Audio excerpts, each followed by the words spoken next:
Are you ready, Nance? I'm ready. Low connection. I can still record a video. It just won't be live. Alright, I think we're...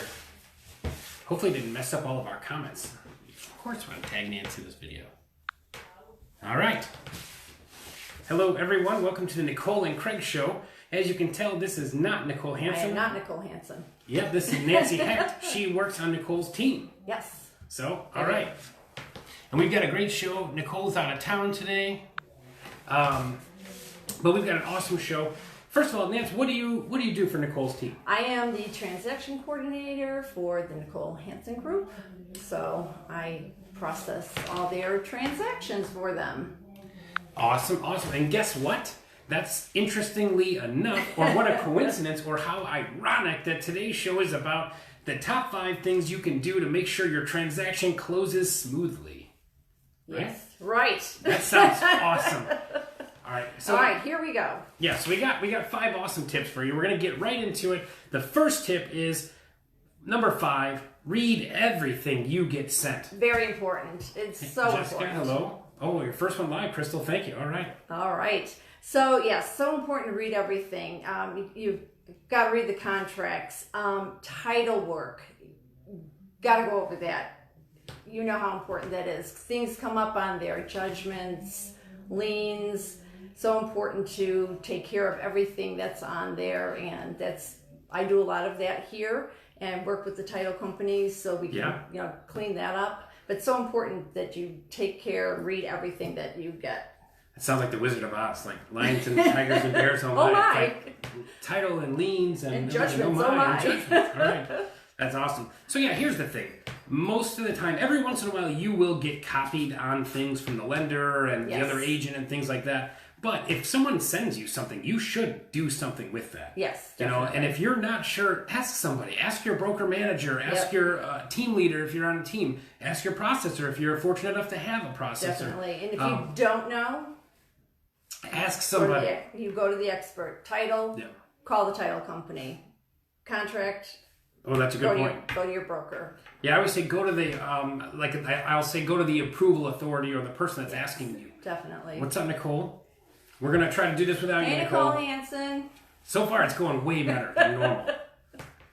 All right, so let's move on to number 4. We've got follow up with everyone. Follow up with the lender. Follow up with the other agent. Follow up with the title company. Yeah. Because ultimately, you are responsible for this transaction. That's right. There's no, well, the other agent didn't do their part, or the title company didn't tell me that, or whatever. Yeah. The buck stops at you, folks. Exactly. Keeping the lender, especially the lender, you want to know that he's doing his job. Getting that appraisal done, getting the documents that he needs from the buyer, underwriting. Especially those underwriters, they are. I'd like to know where they are. Actually, I always think like they are. Yeah, like they are. Somewhere in a little hole somewhere because we can never get in contact with them. Maritza says, "Love the new look, Nicole Hansen." That's right. So yeah, you are responsible. Follow up with your buyer, especially if you help your lenders out, help your other vendors out. Sometimes the lender asks the buyer for a new whatever, like, hey, give me a new bank statement or something like that, and your buyer hasn't done it yet. Follow up. I mean, help everyone out, because it's as much as yes, some things are the lender's responsibility, some things are the title company's responsibility, but if someone else drops the ball, we're real estate agents. Yeah. We're responsible anyway. And we're all in this together. Yeah. It's not like, we're working against each other. We're all working together to get this done. We all want this to close. That's what the old saying is, Nance, right? It takes a village to get a transaction closed. So it's there for a reason, everybody. Is that the old saying? Pretty sure. I don't know. I'm sure someone can correct us in the comments there. Okay. I think that's pretty good. Number 3. I think this is a good bonus one. We were actually looking for a tip here, and then Peggy came up with the greatest one that we were overlooking. Yes. But if your client is going to be out of town, make sure the closer knows about it. If you're going to have to scramble to get a power of attorney done or something, or get it approved or all that kind of stuff, or if you're going to do a remote closing, Yeah.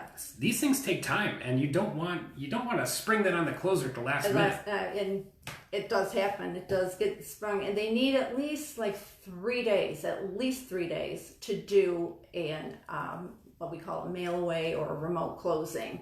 Yeah. So we need to know up front if that's going to happen. So the sooner we know, the better. Sooner the better, everyone. The sooner the better. And if you're doing number 4 and you're following up with everyone and keeping everyone informed anyway, you're going to nail that one. Number 3 is going to be an easy one for you. So Sure. we're going to move straight on to number 2. This one's very important, and you are responsible for this as holding a real estate license in the state of Indiana, is respect every timeline. And even if you think it's not important that the contract says your buyer has 14 days to get an insurance estimate, do that, because I've had probably one transaction where the property or the buyer, I can't remember, one of the two was uninsurable, and that was a problem. Wow. Yeah, that was a problem. You have to respect those deadlines. What other deadlines are there, Nance? You've got the inspection deadline. You've got the survey. Put me on the spot. I'll help you. What you were telling me earlier was the survey. You've got HOA docs. We've got to get HOA docs. You've got to get the appraisal done. Yep. That's an interesting one too, is the appraisal. First of all, we're not going to touch on the inspection too much, because this is basically once the inspection part is done through closing. The inspection, and Nicole and I have done a show with the inspection before, and that's a whole show all in itself, is dealing with inspections. It's a tough one. But deadlines, the survey needs to be ordered. A surveyor, sometimes it could be a week or two, depending on how busy they are. HOA docs, it says right on one of the last paragraphs of the last pages, of the purchase agreement, you have deadlines to get HOA docs to them. And here's the thing, it's simple though. Let's say you're not going to have something done in time. What should you do, Nance? Do an amendment to get an extension. So simple. Perfect. That's exactly what you should do. Everything in real estate, and we all know this, needs to be in writing. It needs to be in writing, so if you're going to deviate from that original purchase agreement at all, you need to get it in writing, and don't do it after it's closed. I think that's one of the weirdest things in management that you see all the time is a lot of times agents will start telling me about a problem or something that they're having. First thing I do is say, you know what, enough, let me just see the contract, because that's what a judge is going to do, that's what the other attorney is going to do, That's what they're going to say, what do you have in writing right now, and let me deal with that. Let me see how that goes. So get extensions done in writing. It is partially, I tell everyone this, and here's the real truth of it. You're wrong. You're not doing your job if your client is unprotected by the contract. Right. So exactly. you don't have their fiduciary responsibility at top of mind, I guess, or whatever I'm trying to say. Does that make sense? It makes sense. Makes Total sense to me. Makes sense to Nance. So now that makes sense, you're the boss, man. we are moving to our number 1 topic. What is it, Nance? Number 1. You can use the watch out for colorful language coming here. Okay. Review your damn closing statement. You weren't supposed to say that. You told me to. I said darn. No, I'm just kidding. Review it. You are responsible for that. If I hear this all the time. Well, the title company forgot the warranty, the home warranty.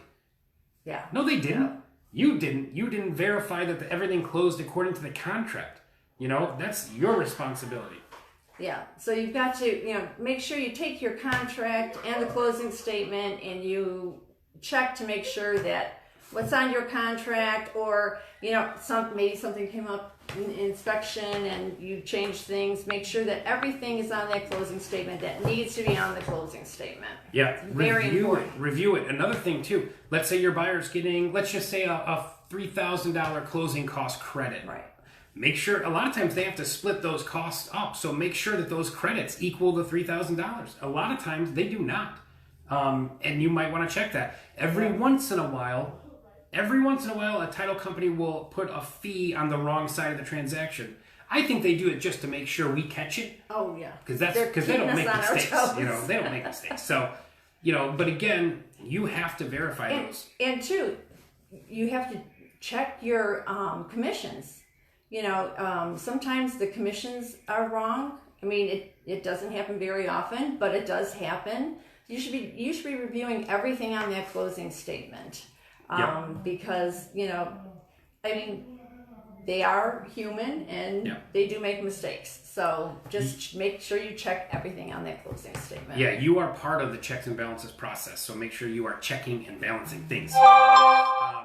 So another thing too, I would say go over that closing statement with your seller or buyer, also with your client. Go over, make the title company's job easy. When I have a closing, my client will know what they're walking away with or what they need to bring. If they need to wire money, I ask them to do it the day before, stuff like that. So that's a very good idea. Very good idea. Yeah. Go over it. Yeah. All right, Nancy, I think we nailed it. We're so efficient. Oh, I know. Well, that's because we worked together for so many years. That's right. I was blessed to have Nancy. She processed all my transactions for years, and she made my life easy. I didn't have to do any of this stuff. Nancy always did it. So that's awesome. All right. Well, thank you. Thank you for having me today. You're welcome. Thanks for being here and filling in for Nicole Hansen. She's slacking. I don't know where she's at. Where's she at? She's at an undisclosed location. An undisclosed location? Okay. All right. Yep. She's in a secret bunker. Camp David? Is that where the president comes? I think she's with the underwriters. Oh, she's with the underwriter, magical underwriter land? All right, nice. Yep. Nicole is on the hunt. She's on the search for where the underwriters actually live. Yes. Apparently it's some state that's like the 52nd state or something like that in the United States. So anyway, thanks everyone for watching. Have a great weekend, and close your transactions smoothly. All right, thanks.